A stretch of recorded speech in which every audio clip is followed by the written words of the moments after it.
Welcome to News You Can Use for Grace United Church in Burlington. We would like to draw your attention to this week's Grace Line. There are a number of important pieces of information included. One is a message from the co-chairs of the board regarding reentry, and the other is a report from the search committee. If you did not receive a copy of Grace Line, it can also be found on the church website. Please take some time to read this important information. Shoes come in all shapes, sizes, and descriptions. Some with buckles and bows, others with shoelaces, zippers, or Velcro. Work boots made of leather for strength, wellies made of rubber to keep feet dry, and running shoes designed from specialty fibers for breathability.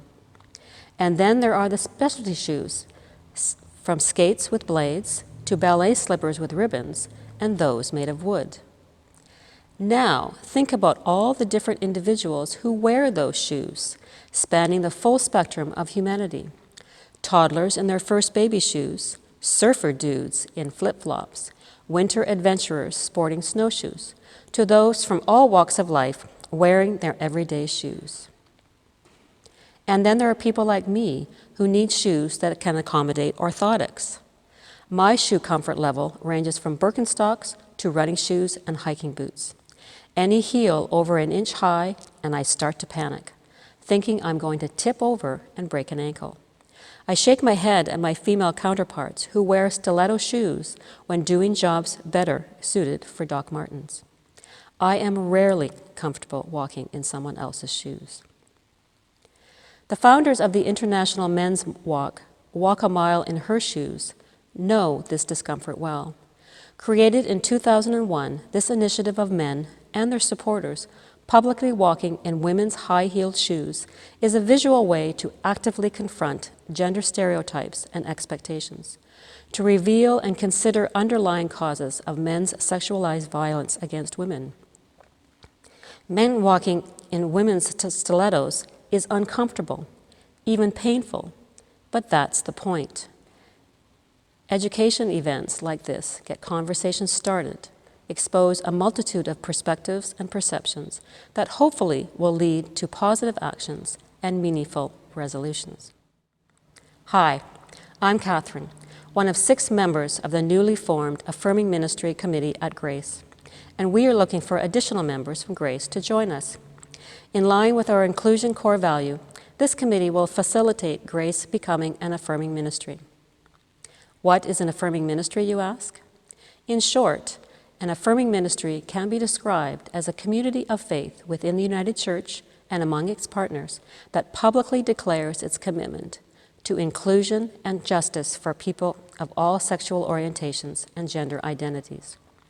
While the Affirming Ministry Declaration began as an explicit statement about issues of sexuality and gender, over time, communities of faith have chosen to broaden that declaration for all creation. Over the years, a few hundred congregations have completed this program, and dozens more are in the works. Journeying through this education process, members of Grace, individually and as a congregation, will study what it means to be publicly welcoming and inclusive, and hopefully come to understand what it is like to be marginalized, or excluded, or both, to be on the other side of welcome, and to appreciate more what it means to be inclusive. The completion of the Affirming Ministry program over the next year or two will actually be the beginning for Grace to live out its faith journey, acting upon its core value of inclusivity and its commitment to justice for all. It is a public affirmation of acceptance and ongoing support for all through education and action that God loves and celebrates all people, and calls upon the rest of the church and society to do the same. Before we can truly appreciate life experiences of others, their travel history, and future destinations, we need to spend some time, on a road trip if you will, learning to walk in their shoes. It may challenge us to step outside our comfort zone, but it will be well worth it. Will you join us? My name is Janice Martin from the Outreach Committee.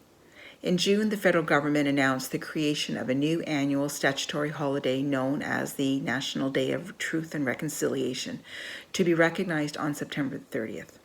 Since 2013, September 30th has been known as Orange Shirt Day, a day to recognize the tragic history and long-standing effects of residential schools. This day fulfills the Truth and Reconciliation Commission's call to action number 80 and will serve as a day of remembrance, reflection, action, and learning. You might be wondering what you can do on September the 30th. Locally, the urban Indigenous peoples of Burlington have organized Orange Shirt Day ceremonies at Spencer Smith Park, starting at noon, where all are welcome. Among other things, there will be Indigenous education vendors, powwow dancers, etc. A memorial walk from the beachway to the gazebo starts at 3:30, followed by the event and ceremony in the gazebo at 4:30. The pier will be lit in orange that evening. The Gord Downie and Chanie Wenjack Fund is part of Gord Downie's legacy and embodies his commitment to improving lives of First Peoples in Canada. The goal of the fund is to continue the conversation that began with Chanie Wenjack's residential school story told in the book Secret Path, and to aid our collective reconciliation journey through a combination of awareness, education, and action. They will be providing another opportunity for you on September 30th when you can tune into a discussion hosted by their president and CEO, Sarah Midenik, that will explore the significance of September 30th, what this means for reconciliation in Canada, and how we can participate meaningfully.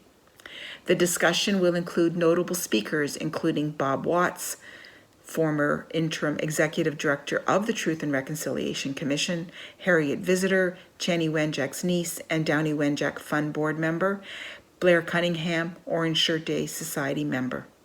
For more information on how to connect to this event, go to the website downiewenjack.ca. We hope you can find a way on September 30th to participate and increase your understanding and awareness as part of your own reconciliation journey. On September the 30th, wear an orange shirt because every child matters.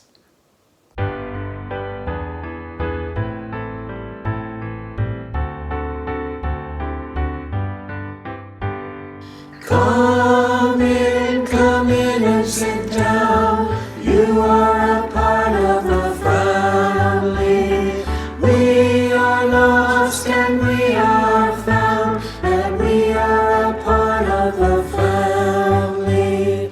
You know the reason why you came, yet no reason can explain. So share in the laughter and cry in the pain, for we are a part of the family. Come in and sit down.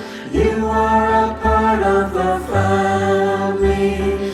We are lost and we are found, and we are a part of the